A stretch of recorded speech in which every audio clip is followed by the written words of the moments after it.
আসসালামু আলাইকুম। সোজা কথায় মন্ত্রীরা এর আগে অনেকেই অনেক সময় আহ, মিডিয়াতে মিডিয়াতে প্রচারযোগ্য বা সোজা বাংলায় বলে লোক দেখানো অনেক কর্মকাণ্ড করেছে।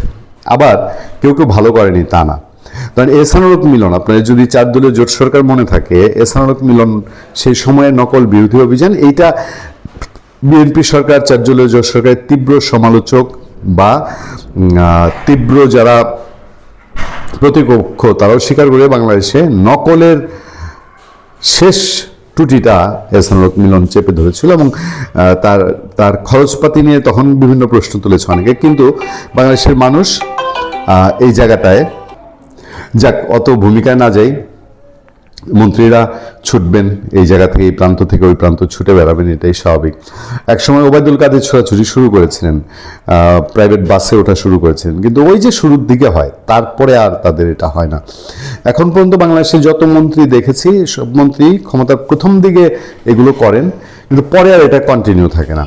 আমার বিশ্বাস আজকে যাকে নিয়ে আমার এই আলোচনা, বিশ্বাস এই কারণে, পেশাগত দিক থেকে তার চিনি আজকে প্রায় 20 বছর, পেশাগত প্রয়োজনেই তার সাথে পরিচয়। তখন তিনি আজকের এই মন্ত্রী তো না, তখন তিনি জাস্ট নেতা ছিলেন। কায়সার কামাল ব্যারিস্টার মানবিক ব্যারিস্টার হিসেবে তার নিজের এলাকায় পরিচিত, তার সারাউন্ডিংয়ে পরিচিত। তাকে যারা চেনেন তারা জানেন যে প্রচণ্ড মানবিক কার্যক্রমে তিনি ইনভলভ থাকেন।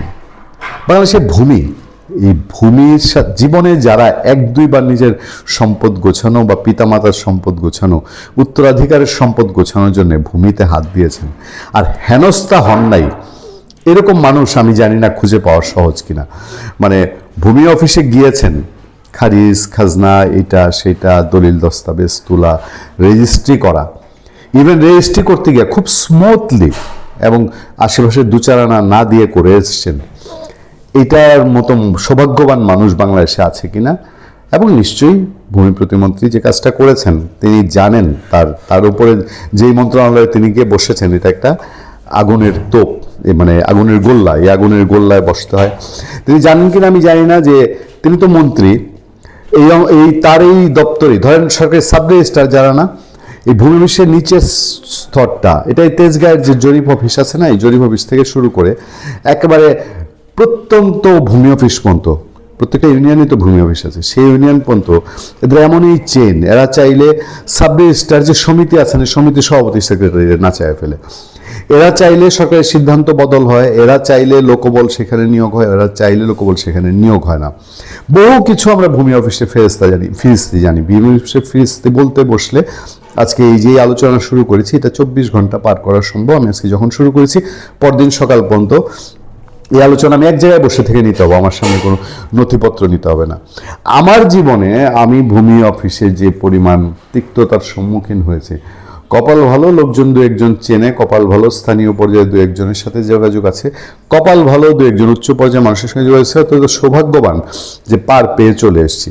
ব্যারিস্টার কায়সার কামাল নিশ্চয়ই এগুলো জানেন, জেনেই তিনি হাত দিয়েছেন, জেনেই তিনি এই দায়িত্ব নিয়েছেন। এবং তারেক রহমান সব জেনেই হয়তো তার উপরে মন্ত্রীর পাশাপাশি তাকে প্রতিমন্ত্রী হিসেবে দায়িত্ব দিয়েছে। আমি আগেই বলেছি, একজন মানবিক নেতা, একজন মানবিক সমাজসেবার সাথে ইনভলভ, যতটা না তিনি তার এলাকায় রাজনীতিতে ইনভলভ, পাশাপাশি তিনি সোশ্যাল মুভমেন্টে ইনভলভ। তিনি এমন একটি এলাকার এমপি যে এলাকায় কয়েক লক্ষ শুধু আদিবাসী মানুষ ভোটার রয়েছে, লক্ষ লক্ষ আদিবাসী জনগোষ্ঠী রয়েছে, কয়েকটি আদিবাসী জনগোষ্ঠী রয়েছে। তিনি এমন এলাকার মানুষ যে এলাকায় একসময় বাংলাদেশের কমিউনিস্টদের অন্যতম তীর্থভূমি ছিল, বাংলাদেশের কমিউনিস্ট আন্দোলনের অন্যতম প্রাণশক্তি এবং একজন পথিকৃৎ মণি সিং, তার জন্মভূমি যেখানে, সেখান থেকে নজিরবিহীন এবং এ যাবৎকালের ওই এলাকার রেকর্ড সংখ্যক ভোটে এবার পাশ করে ব্যারিস্টার কায়সার কামাল এমপি হয়েছেন। তার প্রথম একেবারে গ্যালারি মারা যে খবরটা, সেই খবরে বলা হচ্ছে আগে থেকে না জানিয়ে নারায়ণগঞ্জ সদর উপজেলার একটি ইউনিয়ন ভূমি কার্যালয় পরিদর্শনে আসেন ভূমি প্রতিমন্ত্রী কায়সার কামাল। এ সময় নির্দিষ্ট সময়ের মধ্যে পরিচ্ছন্ন কর্মী ছাড়া আর কেউ আসেননি। সুইপার চালার সময় ওই অফিসে কেউ আসেননি। কেসার কামাল গিয়েছেন, নিজের চোখে দেখেছেন। আমি জানি উনি হয়তো আগে থেকেও জানেন যে ভূমি অফিসগুলোর ছবি এরকম। কর্মকর্তা কর্মচারীদের বাকি সবাই কার্যালয়ে অনুপস্থিত ছিলেন, তাদের কক্ষগুলো তালাবদ্ধ ছিল। এর ফলে বাধ্য হয়ে কার্যালয়ের বারান্দায় রাখা চেয়ারে বসে অপেক্ষা করতে হয়েছে প্রতিমন্ত্রীকে। ছবিতে দেখা যাচ্ছে। বাংলাদেশে এমনও হয়, ভূমি অফিসে নায়েব সাহেবরে ফোন দিলে নায়েব সাহেব কিন্তু সাংঘাতিক। আপনার কাগজটা যখন নায়েব সাহেবের হাতে থাকে, বাংলাদেশের প্রধানমন্ত্রীও ফেল। বাংলাদেশের প্রধানমন্ত্রী নির্দেশ দিয়েছেন 9টার অফিস 9টাই করতে হবে, 9টার অফিস 9টা 2-এ না। এইখানে নারায়ণগঞ্জে গিয়ে কায়সার কামাল দেখলেন সমস্ত অফিস ফাঁকা। আচ্ছা, তিনি বুধবারে নারায়ণগঞ্জের সিদ্ধিরগঞ্জে এমনটি দেখেছেন। নির্দিষ্ট সময়ে কর্মকর্তা কর্মচারীদের কার্যালয়ে না পেয়ে অসন্তোষ প্রকাশ করেন প্রতিমন্ত্রী।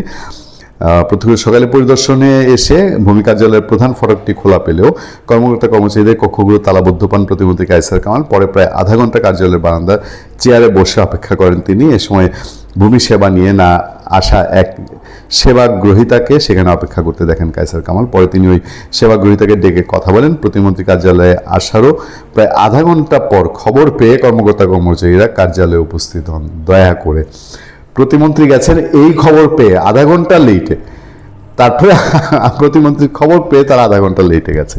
পরে কর্মকর্তা কর্মচারীদের কাছে সময় মতো কার্যালয়ে উপস্থিত না হওয়ার কারণ জানতে চান প্রতিমন্ত্রী। তারা তাদের ব্যাখ্যা দিলে প্রতিমন্ত্রী অসন্তোষ প্রকাশ করেন। পরিদর্শন শেষে তিনি কেসার কামাল সাংবাদিকদের বলছেন যে সারা দেশে ভূমি অফিসগুলো নিয়ে প্রশ্ন আছে, অনেক অভিযোগ অনুযোগ আছে। সবচেয়ে বড় কথা হলো ভূমি অফিসের সেবা দানকারী কর্মকর্তার সঙ্গে সেবা গ্রহীতাদের